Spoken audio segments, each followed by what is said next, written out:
What's up, people? How are you doing? I hope life is great wherever you are. My name is Pepe Cuenca. I'm a Spanish Grandmaster. Life for me is not so good right now. I just got a call. This is what happens if a stupid Spanish guy goes to Sweden to play in the Swedish league in winter. What I was thinking. Well, as you guys know, the candidates tournament is starting in March from the 10th to the 28th in Berlin. It's going to be huge, and we're going to cover it from Chess24 in different languages. We thought it's a good idea to do some kind of warming up, talking a little bit about every candidate and showing an amazing game of each of the players. There is a lot of amazing material from each player. So this is the time to talk about our first candidate, Levon Aronian, the superstar from Armenia. He is currently ranked the 5th in the world. His rating is 2797. And he's the only candidate who has participated in the last 5 candidates tournament. So he's got a lot of experience. He played in Elista 2007, Kazan 2011, and London 2013, where he was actually one of the favorites, but he finished a half point behind the leaders. He also played in Khanty-Mansiysk in Russia in 2014, where he finished 6th, and also in Moscow 2016.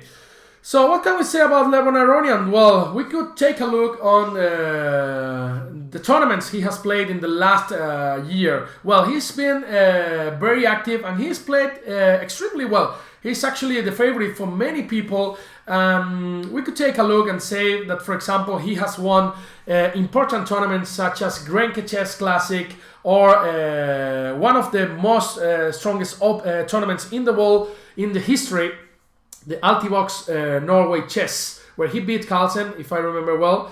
And another important victory for him was the victory in the Gibraltar Open, the strongest open in the world. It just happened in January, February. And also he was the winner of the World Cup in Tbilisi. That's the way he qualified for the candidates. So, what else can we say about Levon Aronian? Well, we can see now a chart where we are showing the evolution of his rating in the last 14 months, where we can see that his current rating is 27.97. We can see that in the last 8 months he has been quite solid, quite with the same rating, and he is more or less close to his peak. So, of course, one of the favorites for this candidates tournament. So now it's time to show one of his best games from this year. So we're going to talk about a game that actually happened in the Grand Prix. So we didn't analyze this game in Chess24, so that's why we're going to analyze now. And it's actually extremely interesting, full of tactical shots, attacks, and I'm sure you're going to enjoy it. So this game happened in the Grand Prix in Mallorca, so not so much time ago. So let's just cut the bullshit, right, and start analyzing what happened in the 64 squares between Levon Aronian and Anish Giri, another super big fish. So Levon Aronian decided to go for knight f3, and Giri plays knight f6, c4 and g6. Showing his intentions of going for the King's India or the Grunfeld. Well, nowadays most of elite players decide to go for the Grunfeld, and Levon Aronian is actually one of the experts using the anti-Grunfeld. So, as you guys know, if you play, for example, here d4, bishop g7, knight c3, d5, this is the main line in the Grunfeld, where black actually concedes the center, and in return he's gonna strike it.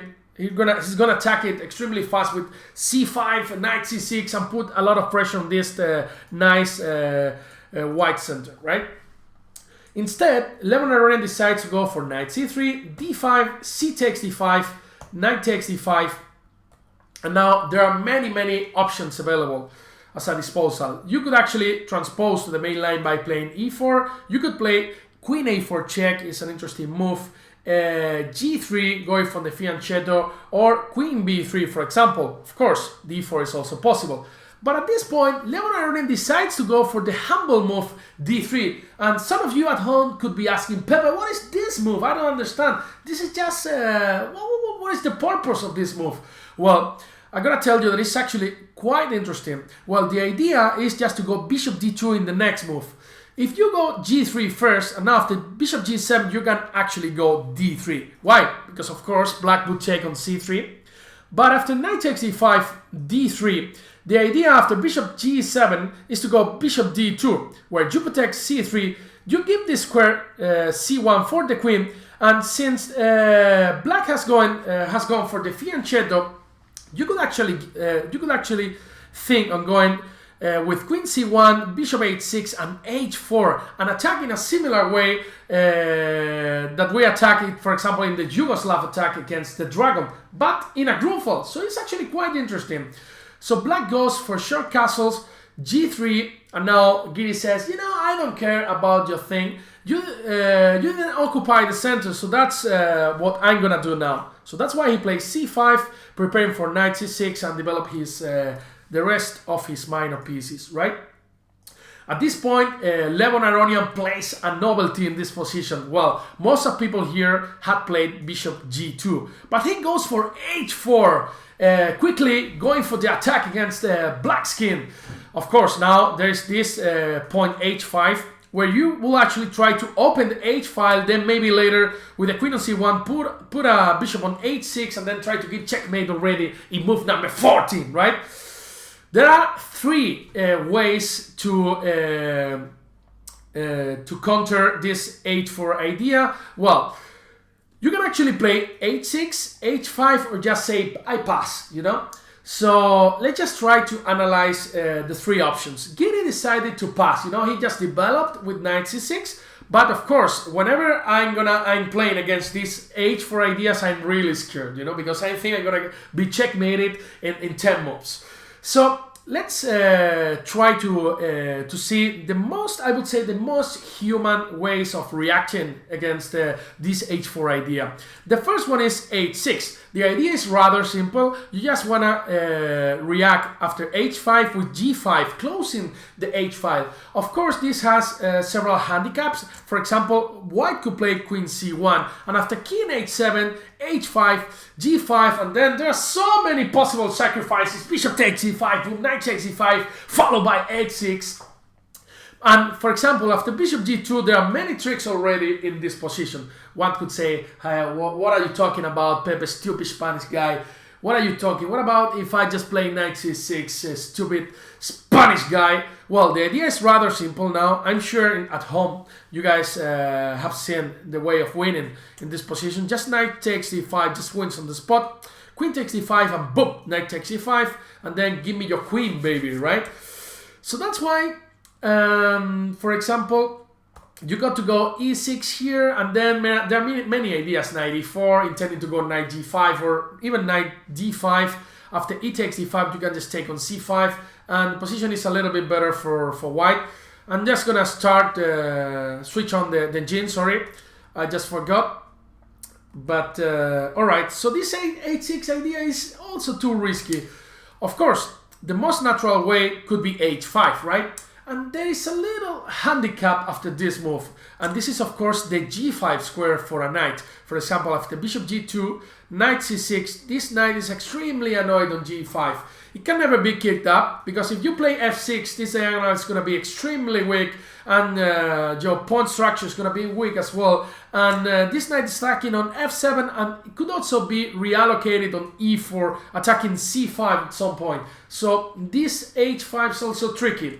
So that's why Anish Giri decided to pass and went for knight c6 in this position. And now h5 by Levon Aronian, going for everything in move number 9.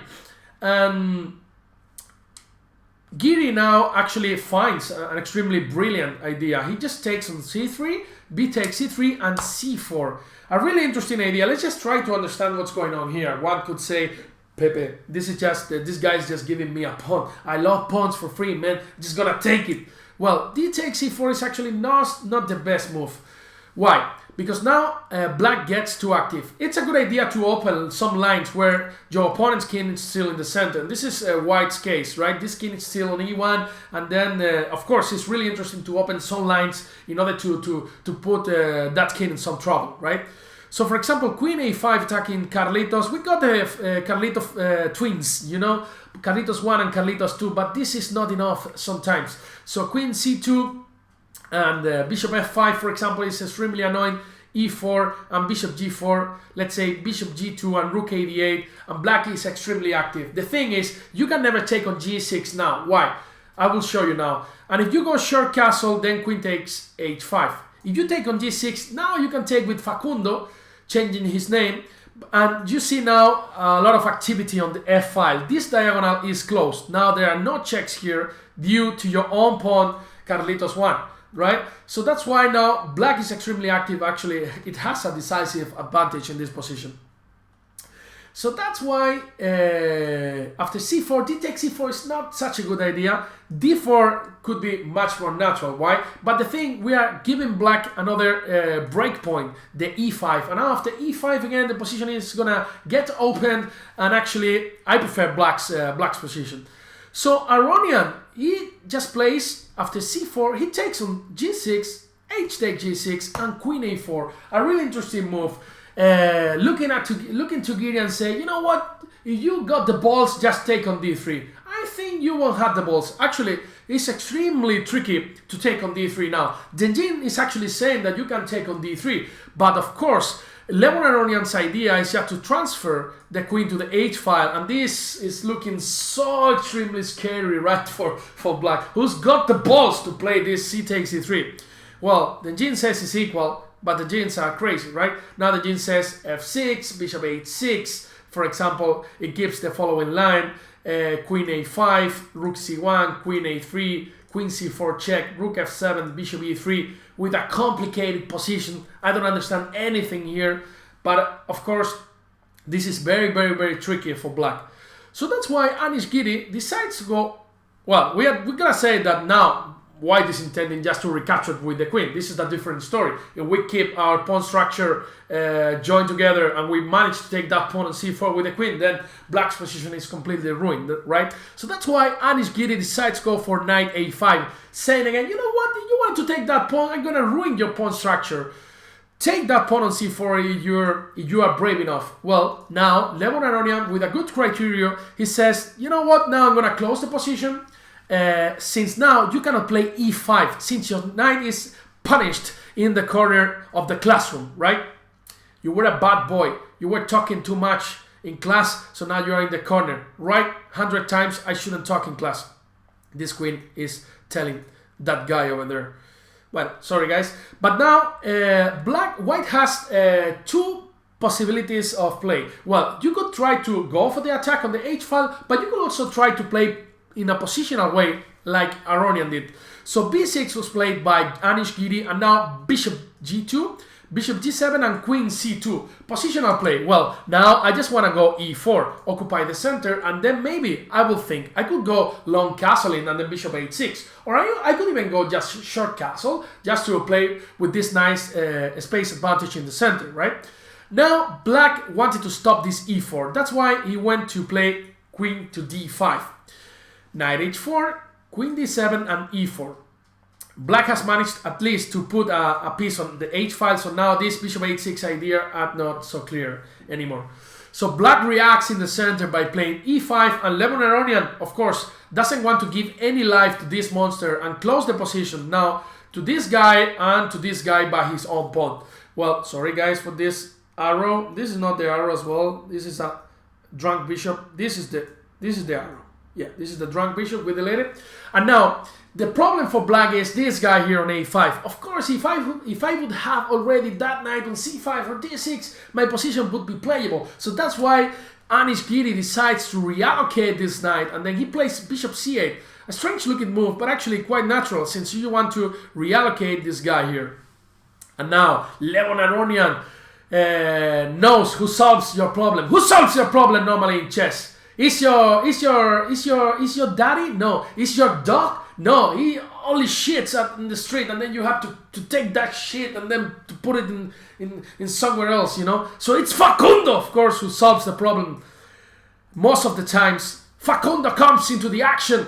Well, Because if you play slowly, for example, like short castle, knight b7, a4, knight c5, now black's position makes much more sense, right? But after f4, white's idea is rather simple. You want to close the position with f5 and open some lines in the g file and h file. For example, if you take now on f4, g takes f4, rook e8, you can just go long castle, and then there are so many ideas, e5, knight takes e6, boom, f5, boom, and then rook g1, opening every line. Look at this knight here, it's doing nothing on a5. So that's why after f4, Giri played a really interesting defensive move. He went for queen e7. The idea is quite interesting. So f5 was played by Levon Aronian, now g5, closing the position. Of course, you want to close every possible line because your king is extremely unsafe on g8. The idea is, if now white plays knight f3, you could play f6 here, and now these positions are never so easy to convert. You can play bishop d7, knight b7, knight c5, and knight d6. You can even try to escape with that king via f7, d8. It's never easy to convert those positions. But after g5, Levon Aronian played an extremely fantastic move. I was so amazed by this move that I was actually one of the main reasons that I am showing this game. Is queen to d1. This is a brilliant move, sacrificing this knight, saying, I'm gonna give you checkmate on h7. I got this f5 pawn, g pawn as well, who can be pushed as well. So it's gonna be tough for you. And then, of course, now you can never play f6, seeing queen g6 just wins material. But now after g takes h4, we got to see what happens here. Of course, it's never clear.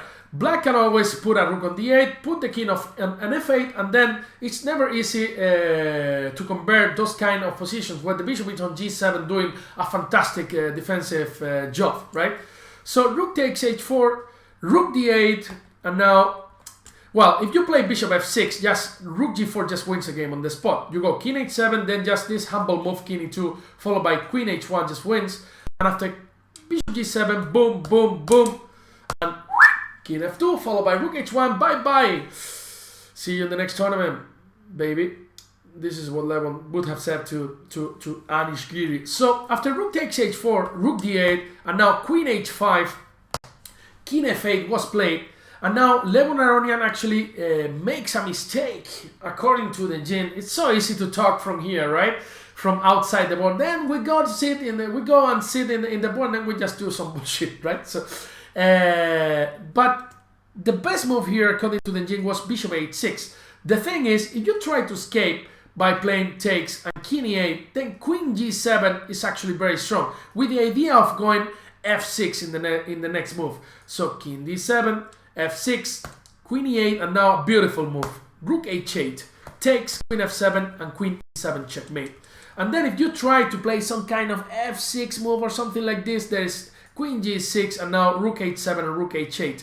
If queen f7, rook h8 followed by rook h7. If king d7, you can just play rook h7, just winning the game on the spot.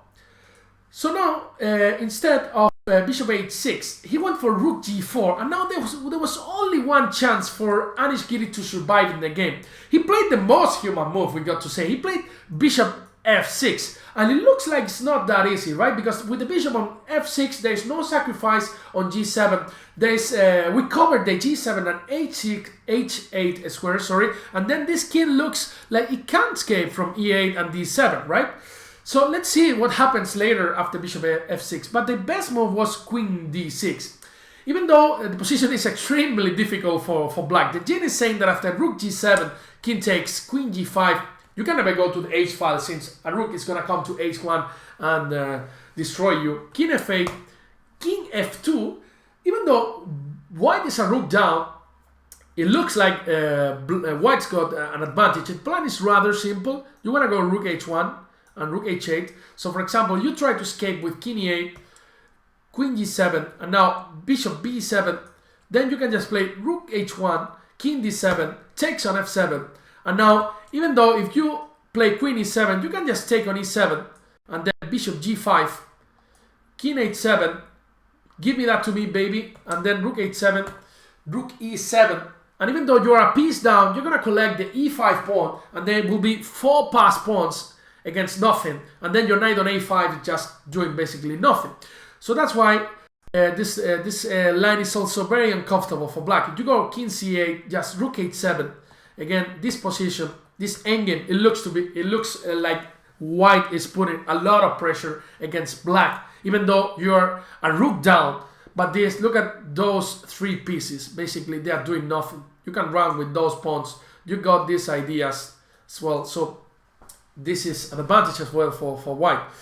So after rook g4, Anish went for bishop f6, and now Levon Aronian follows a simple method, the method of the force moves: checks, threats, and captures. So bishop h6 check, king e8, rook g8 check, king d7, and now a threat, d6. And now just Anish Giri has to resign in this position. Some of you would be saying, why Pepe, I don't get anything. Why I had to resign? I can take that pawn and then I'm better. Well, the thing is, if you take with the queen, then rook d8 followed by rook d1 wins the queen and the game. And if you take with the king, then rook d1 first, king c7, rook takes d8, winning also some material. So that's why Anish Giri resigned. Levon Aronian, we all can see how this superstar from Armenia plays chess. It's going to be an amazing tournament. Remember guys, it's going to be in Berlin. This is our first candidate. I'll be posting videos of every candidate every 1 or 2 days. So I'll see you in the next video. Be good. And if you drink, don't drive. Remember that. And some vitamin C with some orange juice always good every day. Bye bye, people.